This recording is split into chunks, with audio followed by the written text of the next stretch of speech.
Everyone turned their back on her. They said she was old, bitter, paranoid. They stopped visiting, stopped calling. She became the woman everyone whispered about, but no one listened to, except me, because I knew something they didn't. She wasn't crazy, she was right, and by the time I found out what really happened, it was already too late. But I didn't let it end there, because she may have been forgotten, but I remembered everything. And this time, I had proof. Asterisk, they used to call her sharp as a tack. Said she could remember names, birthdays, phone numbers, all without writing them down. My grandmother, Anna. Back when I was little, she was the center of everything. Thanksgiving, at her house, game nights, Sunday dinners with her special red rice and beans, it was always her bringing everyone together. If there was a problem, people went to Anna. If there was something to celebrate, she hosted it, and then just gradually, they stopped calling her. It didn't happen overnight. At first it was little things, missed texts, a rescheduled dinner, my uncle saying he was too busy to help her move a cabinet, my mom rolling her eyes when grandma called twice in one day. She's just lonely, she'd mutter. She likes the drama. But I noticed something different. My grandma wasn't being dramatic, she was being watched. The first time she mentioned it to me, we were in her kitchen. I was helping her organize the spice rack, a job that used to take her 10 minutes, but now took close to an hour. She lowered her voice suddenly, even though it was just us. "Someone's been in the house," she said, not looking at me. I froze. "What do you mean?" She nodded toward the living room. "That cushion, I fluffed it before I left yesterday. It was flat when I came back. And that drawer, the one with the old receipts, it was pulled open. Now, most people would brush that off. Call it forgetfulness, age, but not her. She knew this house inside out. She never missed a detail. I believed her, or at least, I wanted to. My mom didn't. She's just paranoid, she told me later. It happens. She's almost 80. Lena, she's getting forgetful. Don't feed into it." But something felt off. Grandma had started locking the doors even when she was inside. She double-checked the windows. She stopped letting the mailman bring packages into the hallway. And she kept saying one thing over and over. "They're trying to make me look crazy." At first, I thought she meant the neighbors. Then maybe someone at church. But eventually, I realized who she was really talking about. Her own children. She started keeping a notebook, tiny, spiral-bound. She wrote in it every day. Not grocery lists, not recipes, notes, names, dates, things she overheard, numbers that didn't match. Times her bank account looked lighter than usual. She told me once, "If they take everything, I want you to have the truth." At the time, I didn't know what that meant. I wish I had asked more questions. Because not long after that, everything started to unravel. She fell, or at least that's what they told me. Slipped in the shower. My mother said over the phone, "It's not that bad. She's at the hospital overnight, just for observation." But when I got there the next morning, she was different. Not bruised, not injured. She was quiet. Almost like someone had told her to stop talking. Her eyes met mine, and I'll never forget what she whispered. "Don't trust them.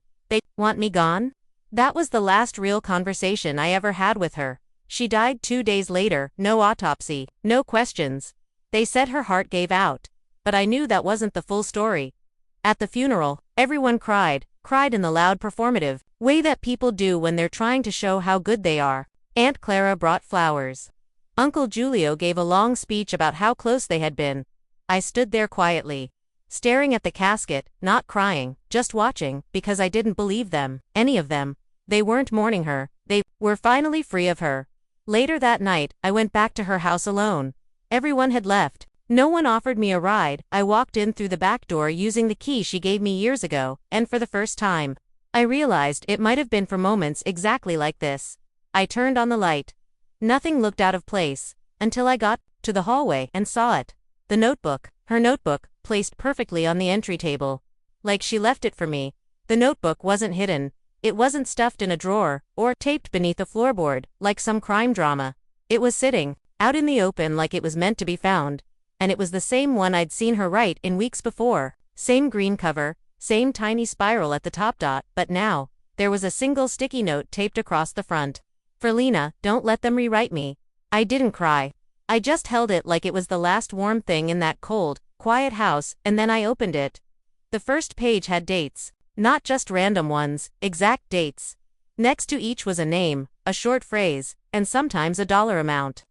April 12th, Julio helped with the bills equals $3,000 missing. May 5th, Clara came by. Asked where I keep the deed. June, one heard whispering outside my door after they thought I fell asleep. Some entries were even more cryptic. Don't forget, there were TWO copies of the will. Only one was real. I didn't misplace those keys.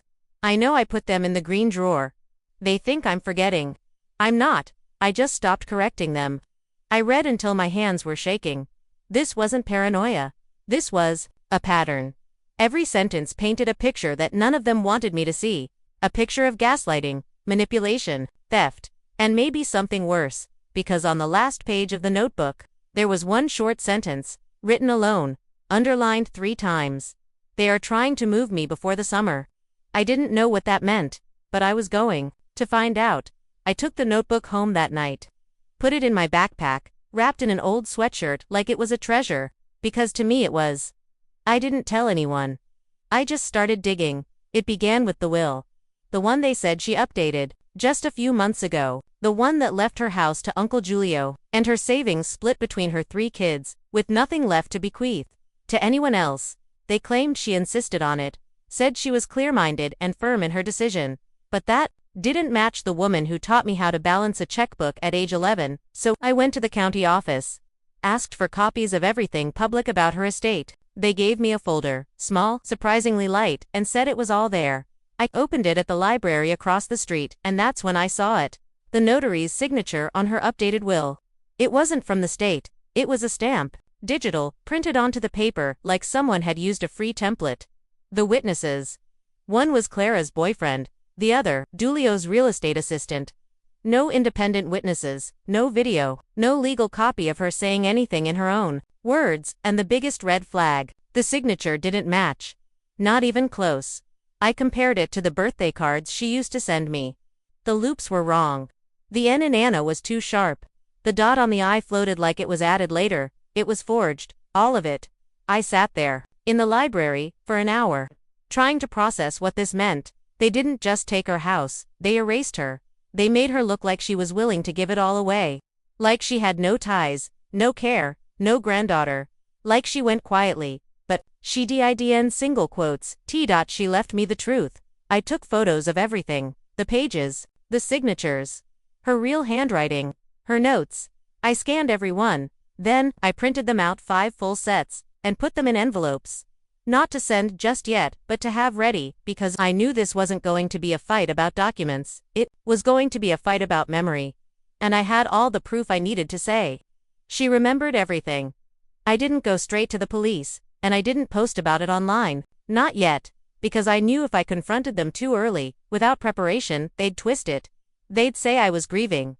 Confused, too emotional to think straight.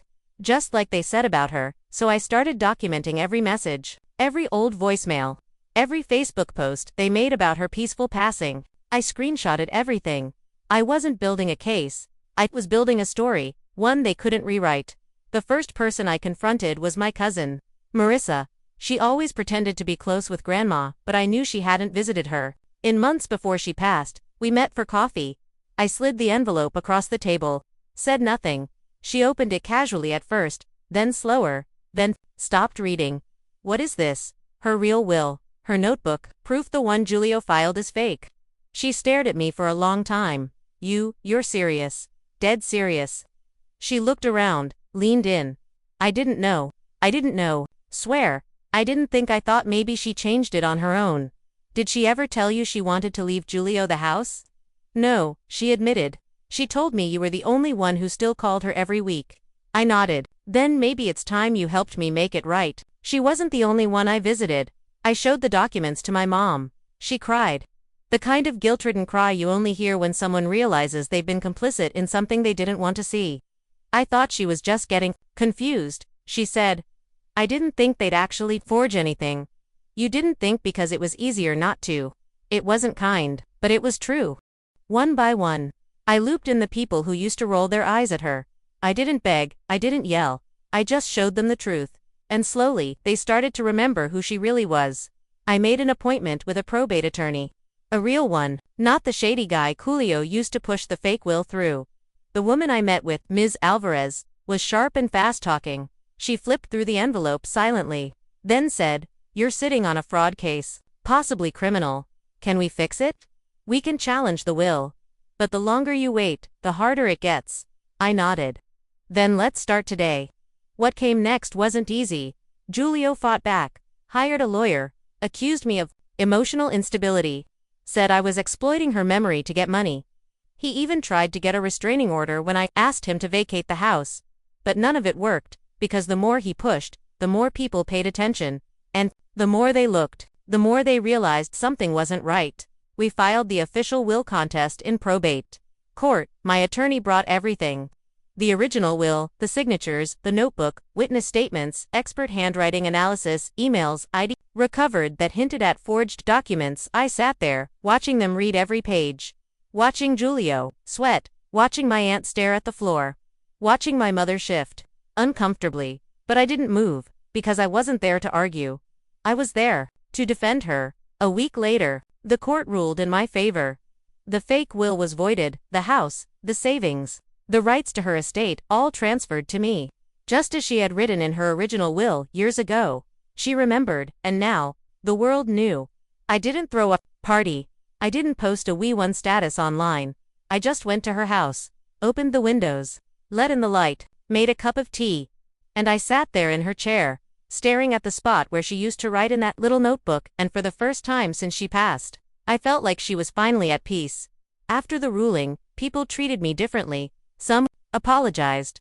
Some avoided me entirely. Others acted like nothing happened. But I didn't need validation, because I had something none of them did, her truth. And now, her house. I didn't renovate it, didn't tear down walls or paint it white. I'd kept everything the way she left it. The teacups still hanging above the sink, the framed cross-stitch by the hallway mirror, the faint scent of rose soap and lemon floor polish. But I did add one thing. A wooden plaque, nailed carefully beside the front door. It read, "The Navarro House, a place where women are heard." I didn't want to just live there. I wanted it to become what she never had, a place where women like her could speak up and be believed. I posted a notice on the library bulletin board. "If you've been ignored, dismissed, or silenced, come have tea. Thursdays at 6 p.m. No judgment, no records, just warmth." I didn't expect anyone to show up. But the next Thursday there was a knock. Her name was Judith. She was 7'4". She walked with a cane and clutched her purse like it might disappear. She didn't say much at first. Just looked around. Smiled faintly at the dusty lamp in the corner. "My grandmother made that shade," I said. She nodded. "Feels like a house that listens." Judith came back the next week, and brought her friend Ruth. Then Ruth brought May.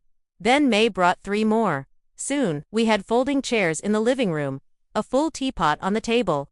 And stories, so many stories. Stories of stolen pensions, dismissed symptoms, adults, children who only called when they needed money. I didn't fix everything, but I listened, and sometimes, that's all people need to begin healing. One woman brought her granddaughter. She said she didn't trust anyone else anymore, but she trusted me. Another slipped a note into my hand before she left. "Thank you for proving old women aren't crazy, just quiet." I started calling it the listening room. There was no website, no hotline, just this house and a group of women who reminded me of her in different ways. One told jokes too loudly. One always brought pie. One fell asleep in the chair by the window. Every single week, it didn't matter, because they weren't forgotten anymore. I kept her notebook on a shelf in the hallway. Sometimes I'd pull it down, flip through the pages, and whisper, "They know you now." Not the version they invented, the real you. The house was no longer just a house, it was memory.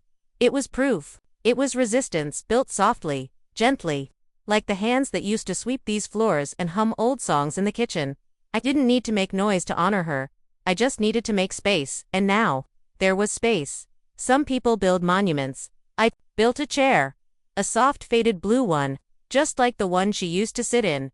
It's in the corner of the listening room by the window, where the sun hits around 4:30 in the afternoon. No one sits in it, not because I told them not to, but because everyone who walks in seems to understand. They sit near it, they glance at it when they speak. Some even rest their hand on the armrest before they leave, like a small goodbye. Sometimes, I still hear her voice, not literally, but in echoes. In the way Judith says "oh honey" when someone starts to cry. In the way Ruth folds napkins in perfect quarters. In the way May labels every pie tin with the date she baked it. Little things, but they live on because she lives on, not in stone, or photos, or signatures, but in action. Last month we had our largest circle yet. 19 women. 2 granddaughters. 1 neighbor who just wandered in and stayed. We don't ask for last names, we don't ask why they're there, we just pour tea, and they talk.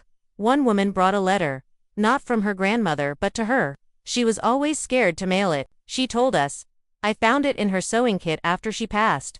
She read it aloud, and in that moment, I saw every woman in the room, even the quietest ones, sit a little straighter, because those words, they weren't just hers, they were ours.